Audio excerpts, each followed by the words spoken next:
Kita saja yang sedar, tuan-tuan. Jomlah sedarkan diri kita. Saya tahu tuan-tuan orang baik-baik, puan-puan orang baik-baik. Tapi hati-hati, setan tidak pernah mundur, kendur lagi undur daripada menjahanamkan kita. Dalam Al-Quran, Allah menyebut dalam surah Taubah, surah 9 ayat 36. Inna iddatash syuhuri indallah Ithna asyara syahran. Dalam Quran Allah sebut, sesungguhnya hitungan bilangan hukum bilangan di sisi Allah itu adalah selama 12 bulan. Inna iddatash syuhuri indallah Ithna asyara syahran. Sampai kat situ aja kita dah tengok, wah, rupanya bilangan bulan ni bukan orang putih yang cipta, tapi disebabkan kita tu terpedaya, kata orang barat yang cipta. Akhirnya kita ni hidup dalam kebaratan dan kita menghafal tu. Kita menghafal Januari, Februari, March, April, Mei, Jun, Julai, Ogos, September, Oktober, November, Disember. Hafal.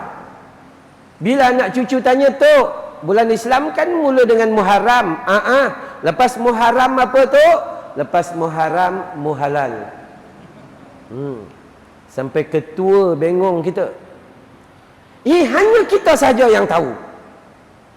Kelemahan diri kita, Allah dan kita saja yang tahu. Yang lain, mungkin kita boleh bungkus diri kita dengan casing-casing dan pakaian yang menunjukkan kealiman kita. Tapi tahap ilmu dan amal kita, Allah dan kita sahaja. Nasib baiklah Allah itu sifatnya Ar-Rahman dan Ar-Rahim yang tutup keaiban kita, sehingga keaiban kita itu tidak diketahui oleh manusia lain. Ini menakutkan kita. Dalam tu Allah menyebut juga dalam ayat tersebut, ya, sesungguhnya ada hitungan bulan itu selama 12 bulan fi kitabillah dalam Al-Quran. Sejak bila? Yauma khalaqas samawati wal ard.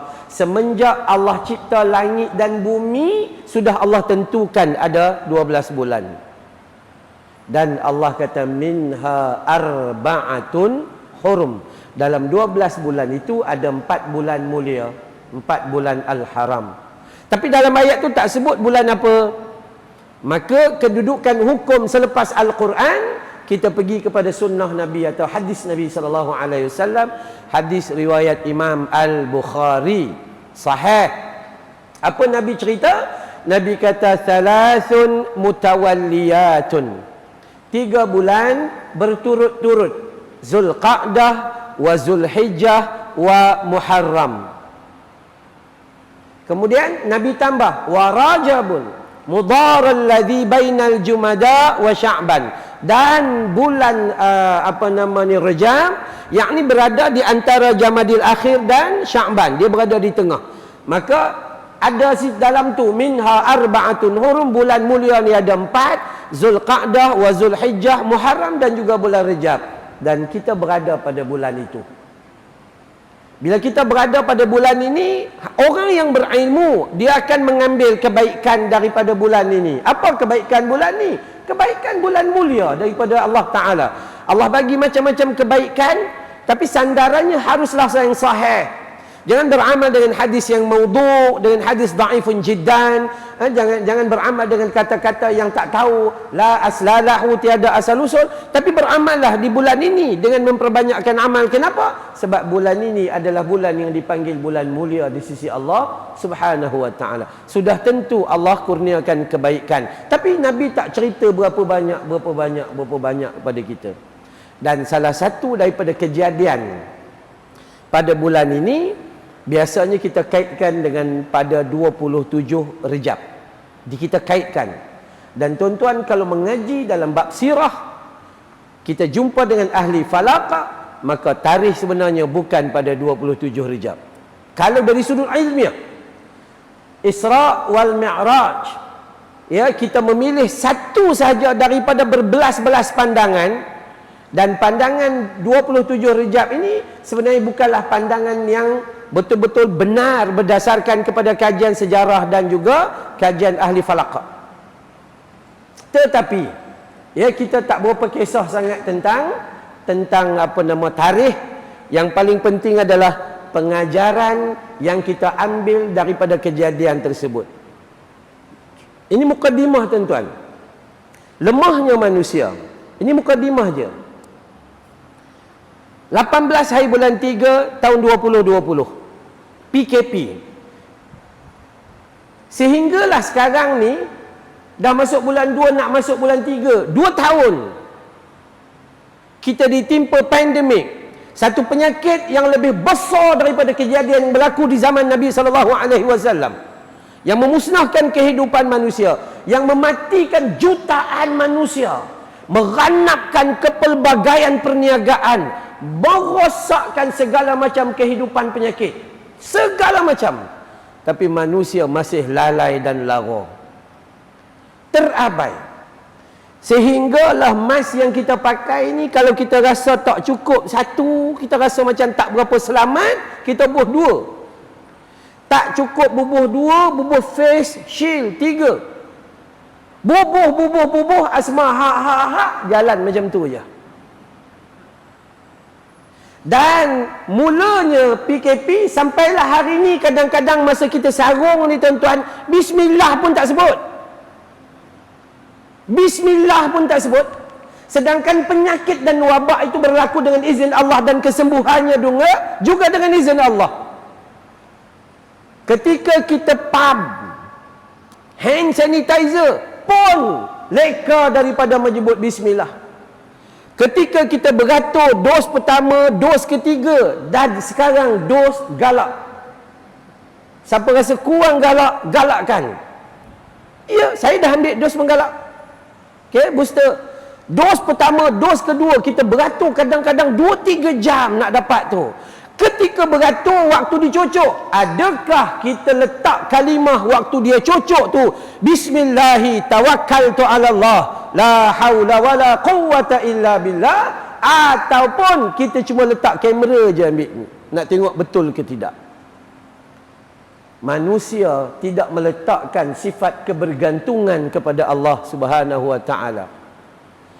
Tok Imam ni dia ulang 2 tahun dah. Allahumma inni a'udzu bika minal barasi wal junun wal juzam wa min sayyi'il asqam.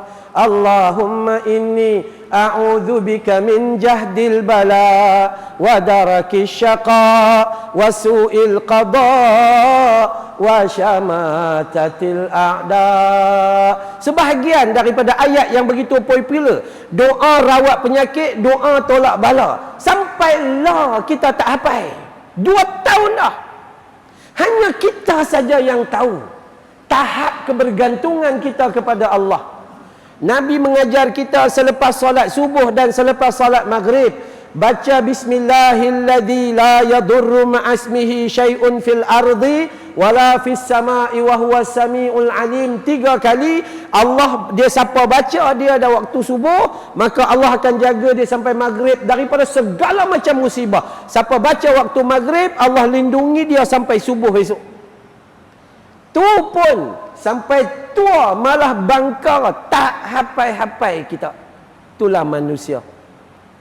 Terbukti sebab tu Al-Imam Syafi'i rahimahullahu ta'ala anhu, ketika beliau menyebut tentang surah Al-Asr, bila kita baca wal asr innal insana lafi khusr, demi masa, demi ruang, demi peluang yang Allah pinjamkan pada manusia, innal insana lafi khusr, banyak daripada manusia itu menyia-nyiakan kehidupannya.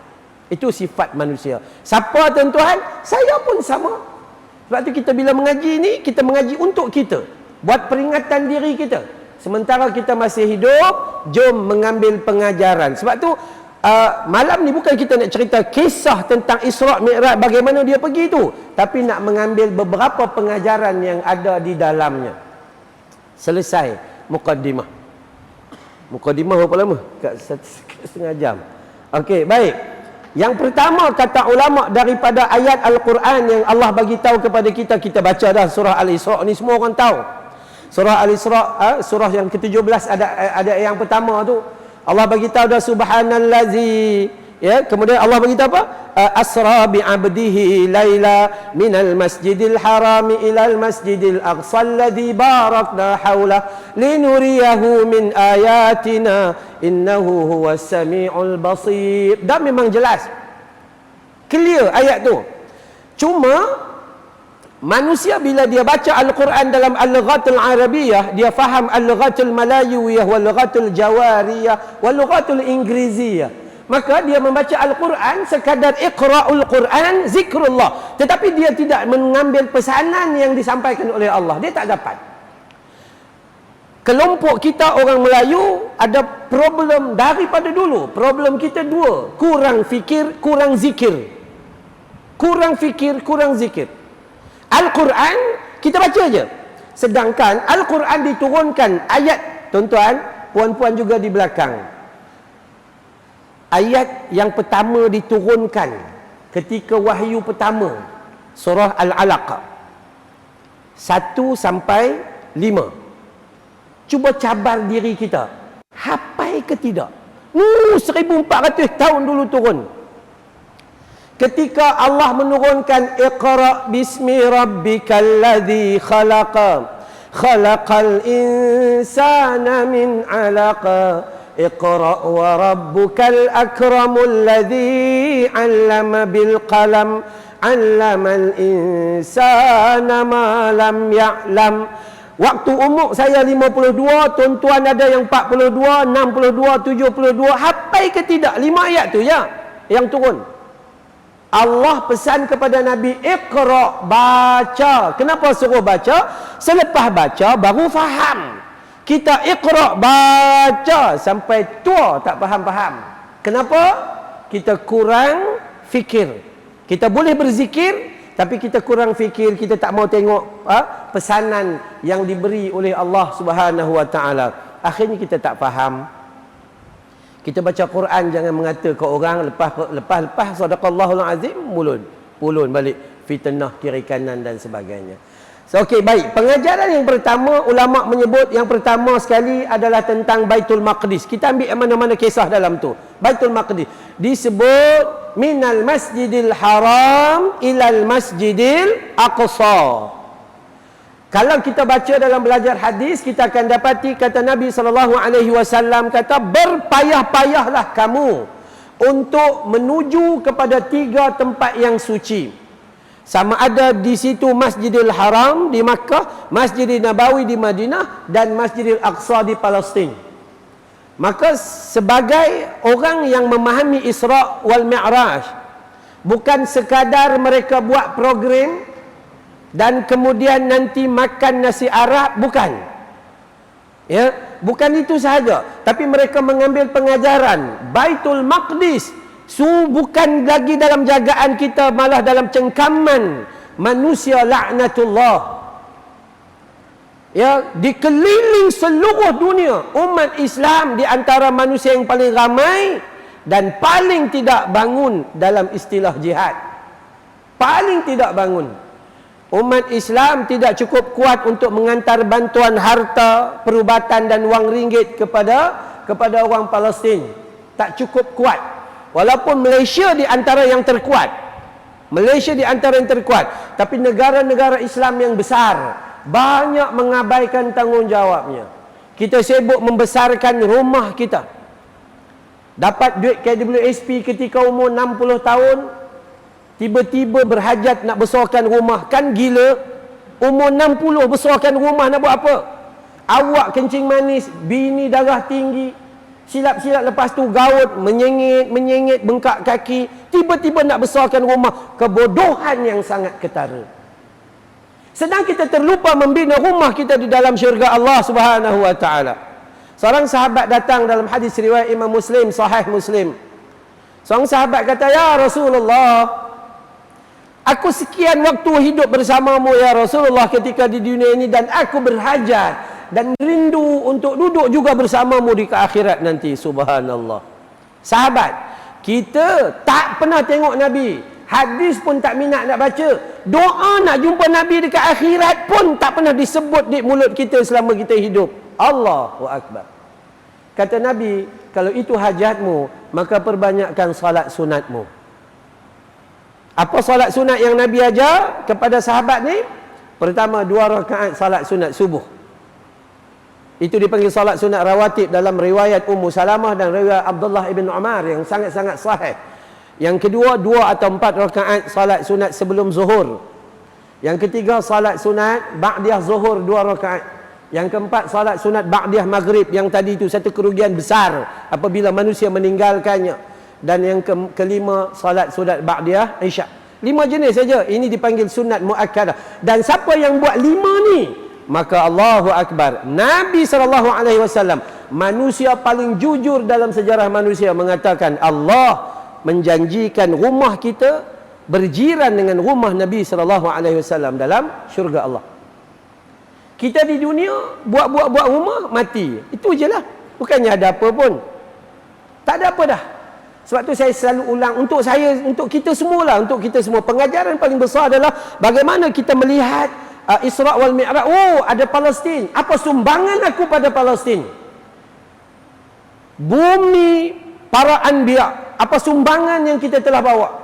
Paling tidak, ya Allah, Allahumma ansuril Islam wal muslimin wal mujahidin wal mustad'afin fi Palestin. Sampai tua tak hafal juga.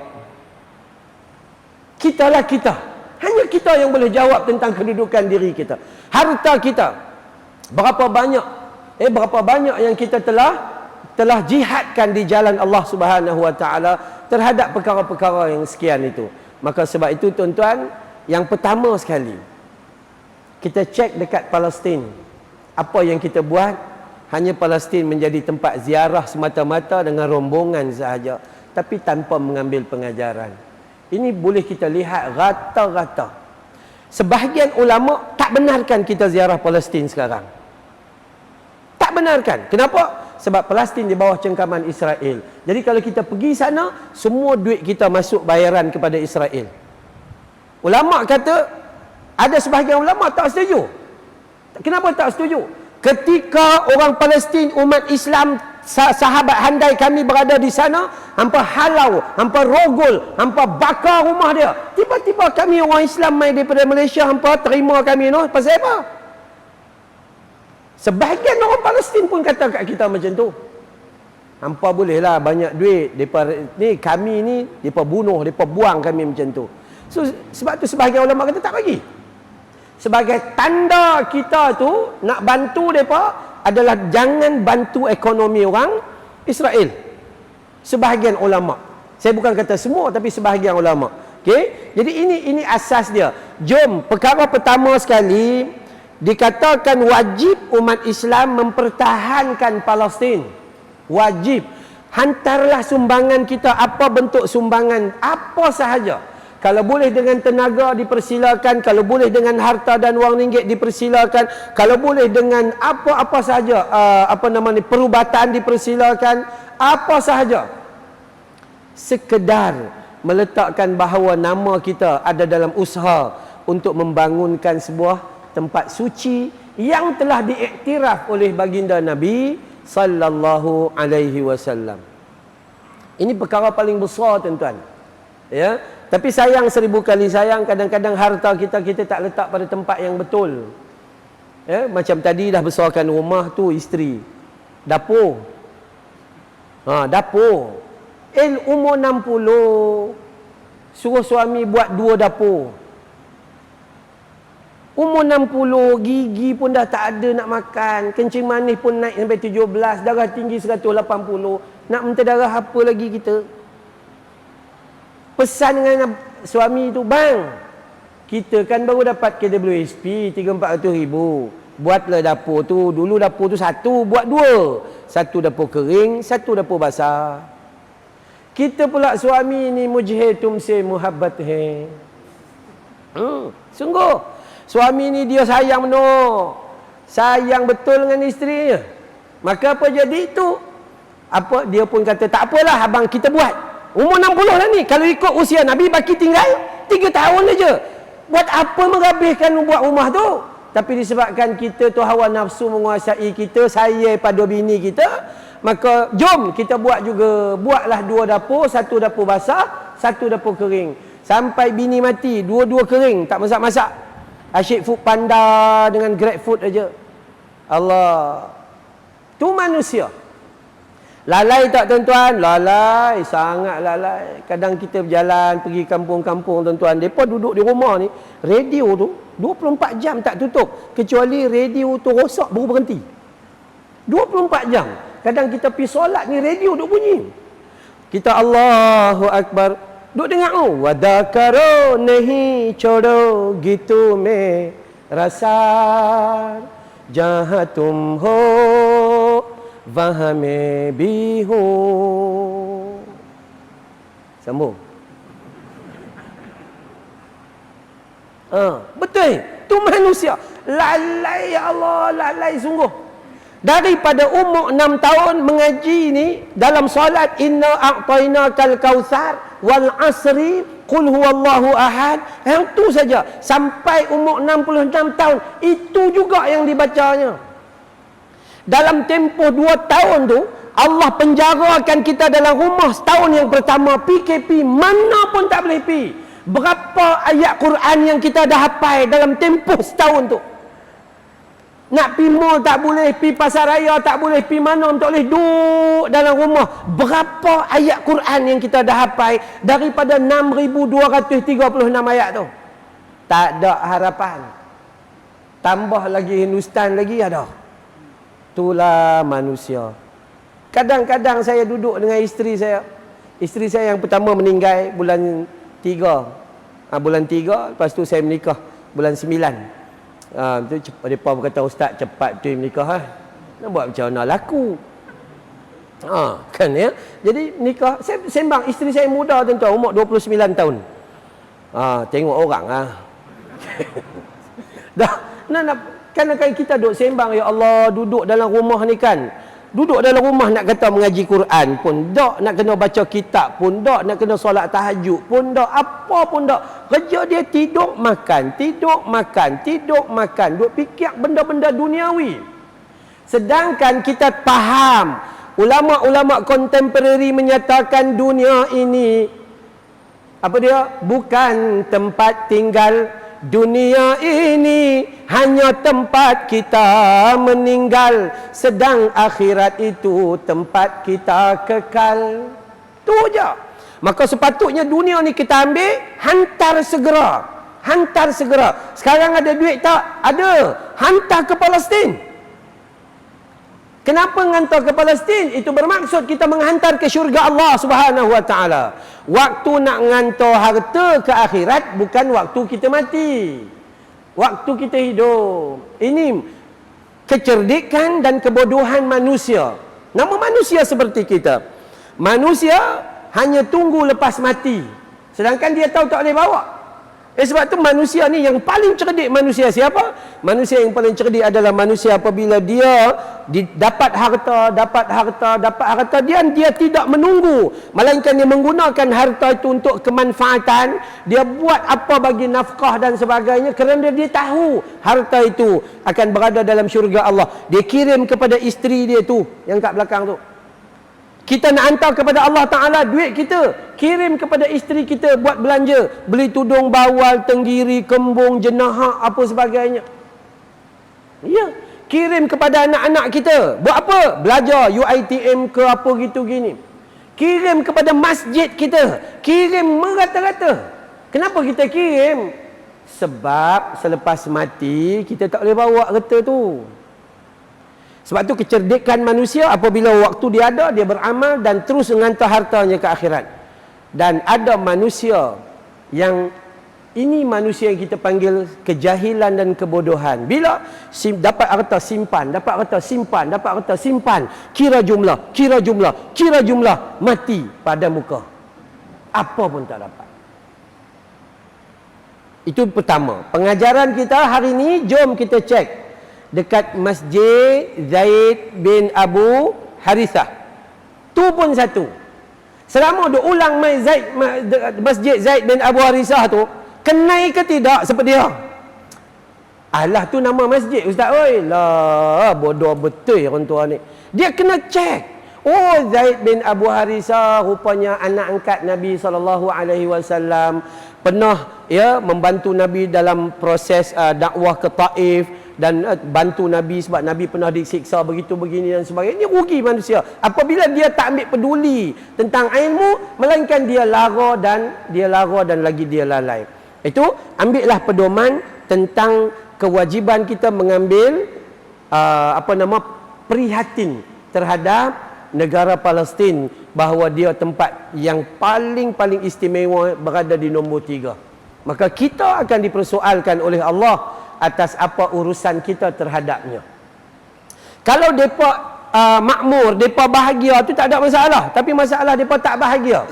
Dan kita sepatutnya ada di dalam jiwa kita ini orang yang kuat berdoa kepada Allah Ta'ala bagi Allah memudahkan mereka.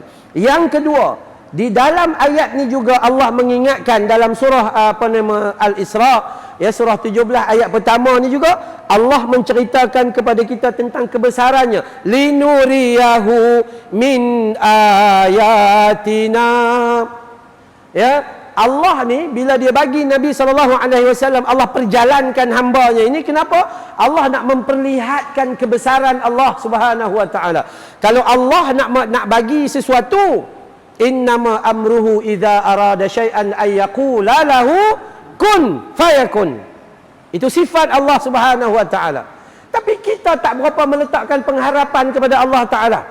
Dia duduk sibuk. Apa lagi dos yang kita boleh nak bagi kepada orang kita ni?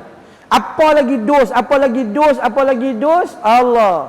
Dan bukan salah tang dos tu, itu usaha. Tapi perasaan, rajak dan pengharapan kita kepada Allah ditinggalkan sia-sia. Macam kita beli kereta dah 3 kali tukang dah. Daripada zaman Opel dulu, tukang Nissan Sunny 130Y 1985, lah pakai Proton Persona 3 biji lah. Dekat nak mati dah. Doa bawa kereta tak apa-apa. Tak tahu kita nak jadi apa. Saya sekolah tahfiz tuan-tuan. Bila kita pergi ni, sekali kita petik anak murid kita lah. Doa bangkit tidak? Mereka boleh baca alhamdulillahilladzi ahyana ba'da ma amatana, apa kan? Lepas semua boleh baca lah kan dia. Semua. Satu benda lah ustaz, saya baca dalam keluarga, tapi ayah saya sendiri pun tak hafal, dia kata. Ayah sendiri pun tak hafal. Ni. Jadi kita yang jadi ayah-ayah, yang jadi atuk-atuk, yang jadi nenek-nenek, yang jadi mak-mak tu, kena hati-hati dalam hal ni. Maka ini tanda kebesaran Allah Subhanahu Wa Taala harus kita lihat dekat mana? Dekat semua peristiwa yang berlaku. Semua peristiwa yang berlaku. Tanda kebesaran Allah, kalau tak mau tengok jauh pun tengok Allah cipta kita ni cukup lah. Dia buat lubang hidung punya lawa untuk pernafasan, dan tak payah pakai tonggas belakang. Tak ada azan ni. Dah masuk belum? Okey. Baik. Dan kita nak bagi tahu inilah kedudukan manusia. Kedudukan kedudukan di mana clear bila Allah Maha Besar ni cipta, cukup hidung kita ni tuan-tuan, kalau tersumbat apa rasa? Napas dengan mulut pergi. Tu pun tak rasa lagi. Allah bagi lubang hidung ni cantik, dua turun macam ni, dia tak mengangkat ke atas. Kalau buh ke atas kena pakai warning, pakai semua. Allah bagi gigi yang cukup sempurna. Hampir tempahlah gigi berapa ribu sekalipun, dia takkan sedap kita macam gigi kita yang asal. Allah Subhanahu Wa Taala bagi sistem pemrosesan ni, hang tak payah blender pun dia tolong blender bagi kat dalam sini. Tu pun kita tak rasa besarnya Allah Subhanahu Wa Taala. Tuan-tuan, saya ceramah dialog start setiap hujung bulan, minggu keempat, Jumaat, Sabtu dan Ahad. Memang saya di utara.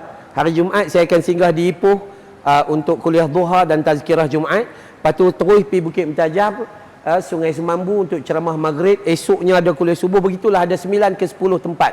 Pergilah. ada satu waktu hari itu kami ceramah tentang ibadah kurban. Dan ibadah kurban ni tuan-tuan, ada sahabat tanya, dia kata, "Ustaz, kita nak bagaimana nak faham ada orang kata jangan jadi bodoh macam lembu?" Kaedah macam mana nak faham jangan jadi bodoh macam lembu? Saya kata tak payah faham. Lembu tak sebodoh kita, yang bodoh kita.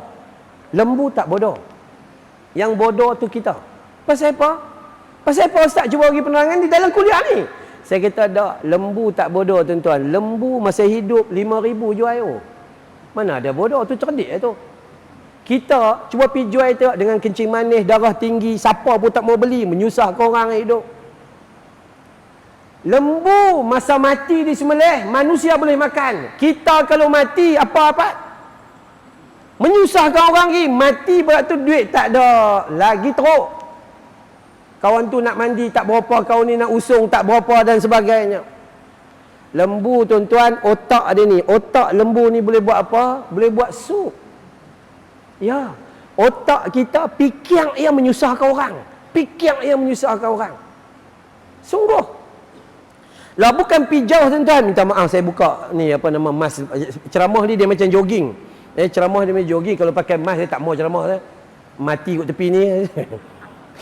Ni. KKM kata pakai mask. Jawi kata pakai mask. Jaiz kata pakai mask main masjid.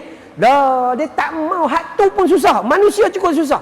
Bawa lah sejadah. Tak mau juga. Hak tu pun tak mau. Jadi jaga manusia ni terlalu payah. Jaga lembu senang.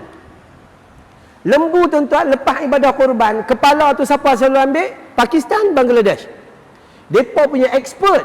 Pengalaman kami lah dulu. Expert dia ni daging bahagian pipi ni, no, marvelous. Muka lembu boleh dimakan dan dimanfaatkan. Muka kita tengok pun meluat, menyusahkan orang hidup. Ya. Lembu dalam perut lembu tu semua boleh makan, sampai ke usus-usus yang bawa tai tu pun boleh makan. Kita potong-potong-potong, pi basuh dengan cuci dengan kapur putih apa sebagainya, rebus cecah ayam asam ni meleleh-leleh ayat liuk. Lembu pun tengok, aku pun penin tengok depa ni. Hak ni boleh bertelan. Telur lembu goreng kunyit tuan-tuan. Kita punya buat apa? Dah sungguh nak cerita supaya kita faham. Ekor lembu Pak Imam bawa lari awal lagi. Jadi hak mana manfaat? Yang sebab tu Allah cerita pada Nabi dalam hadis riwayat Al-Hakim Tabrani sahih. Apa Nabi kata? Sesungguhnya sebaik-baik manusia di sisi Allah adalah manusia yang paling bermanfaat kepada manusia yang lain. Allah tak kata sebaik-baik manusia dia banyak baca Quran, dia solat tahajud, dia dah. Sebaik-baik manusia di sisi Allah adalah manusia yang paling baik kepada manusia yang lain. Sebab tu orang yang jaga masjid, jaga parking masjid, jaga bilik air masjid, ni orang baik semua. Anugerah Allah Ta'ala bagi. Bila orang komplain, jangan merajuk, sikit-sikit merajuk, sikit-sikit merajuk.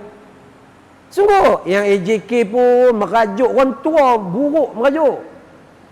Tak apa, ni ujian Allah Subhanahu Wa Taala. Maka kita, mata kita ada. Kita kena lihat kebesaran. Waktu Isra' wal Mi'raj, Allah memperlihatkan kepada Nabi beberapa hal. Ingat nah, jaga-jaga. Sebab dalam tu hadis palsu pun banyak juga. Hadis dhaif pun banyak juga. Nak mengaji, kena mengaji sungguh-sungguh.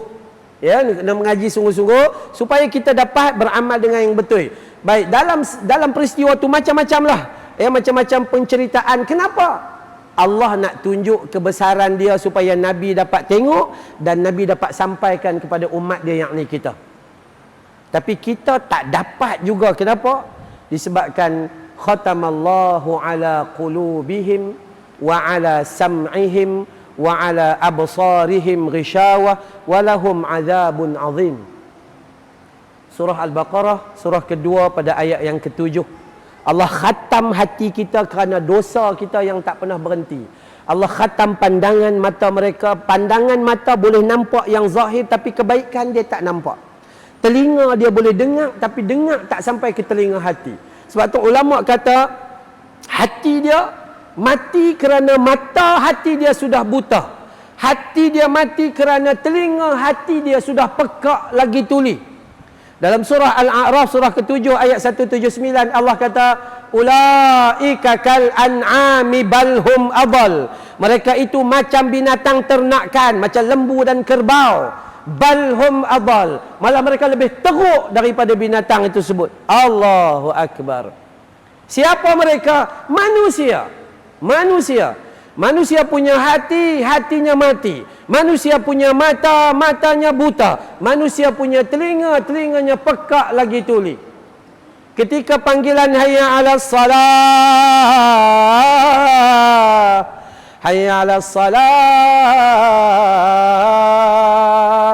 Dalam hadis Muslim, setan berlari sampai terkentut-kentut dengan azan, takut.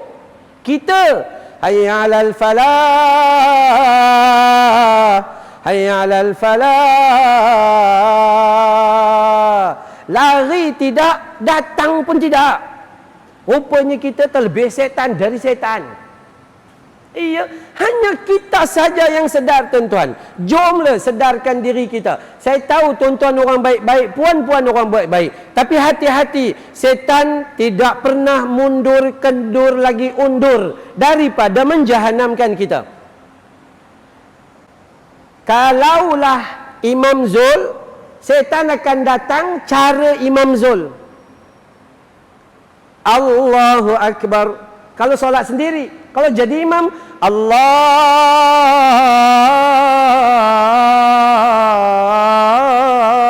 Akbar. Ingatkan azan ketiga ke? Masa Imam Zul solat sendiri, Bismillahirrahmanirrahim. Masa jadi imam, Bismillahirrahmanirrahim. Masa solat sendiri, inna a'tainakal kautsar. Tu solat sendiri. Masa jadi imam, Yasin. Bergegar kepala lutut makmum. Mana datang? Setan. Setan menjahanamkan kita. Pertama, setan kata enggak perlu pergi masjid, tak ada apa-apa keberuntungan, melainkan bukit beruntung. Jangan pergi masjid. Kita kata no, nak pergi. Setan kata nanti dulu kau pergi lambat sikit, tunggu masa ada makan baru pergi. Pergi je, pergi. Kemudian time solat, tak payahlah solat jemaah. Setan kata, tapi kita nak juga. Setan kata boleh, kau baca panjang sikit masa jadi imam. Kena. Daripada awal sampai habis lingkup. Tu orang perempuan di belakang, hati-hati. Nabi sebut dalam hadis sahih riwayat Imam Muslim, ketika sahabat tanya, ya Rasulullah, kami ada seorang sahabiah fulanah, orang perempuan. Siangnya salat fardu yang cukup baik, salat malam enggak pernah ditinggalkan, siang puasa enggak pernah berhenti-berhenti. Kebajikannya, ngaji Qurannya, pahalanya begitu-begini banyak. Tapi mulutnya sering nyakiti hati kawannya. Nabi kata, la khaira fiha. Tiada kebaikan atas amalnya. Hiya min ahlin nar. Dia adalah ahli neraka. Bukan tak beramal, dia beramal. Sahabat tanya, ya Rasulullah, ada seorang sahabat ini, sahabiah juga orang perempuan. Solat fardu, enggak ada solat tahajud, jaga anak 12 orang. Solat sunat enggak pernah sempat, solatnya maktubah, hanya bersedekah sepotong keju, mulutnya diam, enggak pernah nyakiti hati orang. Kata Nabi, hiya min ahlil jannah. Masuk syurga Allah Subhanahu wa taala. So kalau nak masuk syurga bukan kerana amal kita. Amal kita ini disebabkan kita itu kesedaran diri kita itu seorang hamba, itu aja. Kenapa beramal? Kerana kita hamba Allah, diperintah buat. Kenapa masuk syurga? Itu janji daripada Allah Subhanahu wa taala. Janji daripada Allah Subhanahu wa taala. Maka itu perkara yang kedua, selepas jaga pertahankan Palestin daripada Isra wal Mi'raj. Dan kemudian yang kedua, mata telinga dan hati tolong hidupkan untuk pandang kebesaran Allah. Apa kebesaran Allah? Allah sedang uji kita dengan satu ujian besar, lebih besar daripada ujian taun di zaman baginda Nabi SAW. Tapi kita sibuk naik saja kes, yang kita paling risau apa? Ai, tak boleh balik raya pula lah kita. Itu yang sibuknya kita. Patut mikir ni, tarawih macam mana tahun ni kan? Begitu keadaannya. Tak, kadang-kadang manusia dia karut marut. Itulah namanya manusia. Kalau dia tak bangunkan diri dia dengan kesadaran ilmu, dia tak bangun diri dia dengan muhasabah diri, maka sia-sialah tuan-tuan. Ya, sia-sia. Pelajar saya tak ramai tuan-tuan. Pelajar perempuan ada 20 orang, pelajar lelaki 26 orang, so 46 orang. Dan pelajar kami pun bukan orang pandai-pandai, sebab mak bapak yang hantar tu bila gagal dekat sekolah kebangsaan baru hantar. Yang mak bapak tu perangai macam tu. Tapi kita terima tak terima? Ustaz, syarat masuk sekolah tahfiz apa Ustaz? Syarat saya lagi bodoh lagi diterima. Itu saya. Kerana saya sedar saya pun bodoh. Kita diberi ilmu, bukan suruh pilih yang pandai. Sekolah agama pun perangai kan macam Yahudi juga. Baca, tak kerti baca, balik. Habis bila dia nak pandai? Maka kita pun terima pelajar. Alhamdulillah. Ya, yang si adik dapat 8 juzuk, dapat si abang dapat 4 juzuk. Dalam tempoh tak lama, dalam 6 bulan je. Atuk datang. Atuk dengan nenek, yang paling kepoh nenek. Atuk tak cakap banyak. Kan? Ustaz, ni nak tanya ni, cucu saya, adik dapat 8 juzuk, abang baru 4 juzuk. Ustaz bawah tangan ustaz ni kerja tak betul kot. Tu. Dia nyari salah kita. Sedangkan cucunya dulu tu datang, Quran pun tak boleh baca. Alik betul pun merangkak-rangkak. Tapi tak apalah, kita terima je. Apa terima kita? Kita kata Alhamdulillah wahai atuk dengan nenek. Cucu yang pertama, yang adik dapat 8, yang abang dapat 4. Agak-agak atuk dengan nenek dah berapa juzuk? Yang duk komplain sangat ni. Rupa-rupanya nenek baru kenal atuk. Dulu Ramadan waktu tarawih tak boleh, masjid tutup. Atuk jadi imam. Sepanjang 29 hari tarawih, inna a'tayna qul huwallahu ahad. Baru dikenal laki dia macam tu rupanya. Manusia salah tuan-tuan. Allahu Rabbi. Ya, salah sangat-sangat. Jadi sebab tu saya pergi mana-mana saya ulang. Kita punya kekuatan untuk mendampingkan diri pada benda baik tu kurang. Kalau tuan-tuan tengok, saya selalu sebut pasal Hindustan lah. Kalau tuan-tuan, sebab tu orang panggil saya Bollywood. Saya selalu sebut, kita duk tengok cerita Hindustan, kita duk dengar lagu Hindustan, kita duk sebut, duk sambung sikit-sikit. Lama-lama 10 tahun, 20 tahun kita lagi hafal daripada orang Hindustan. Orang Hindustan main terkejut. Woi, Jawa menyanyi lagu Hindustan.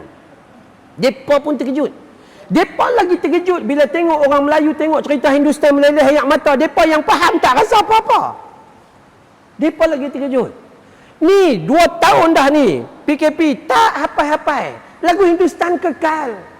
Tujhe dekha koi jana sanam, प्यार होता है दीवाना सनम, अब यहाँ तो कहाँ जाए हम, तेरे बाहों में मर जाए हम. Bini sambung.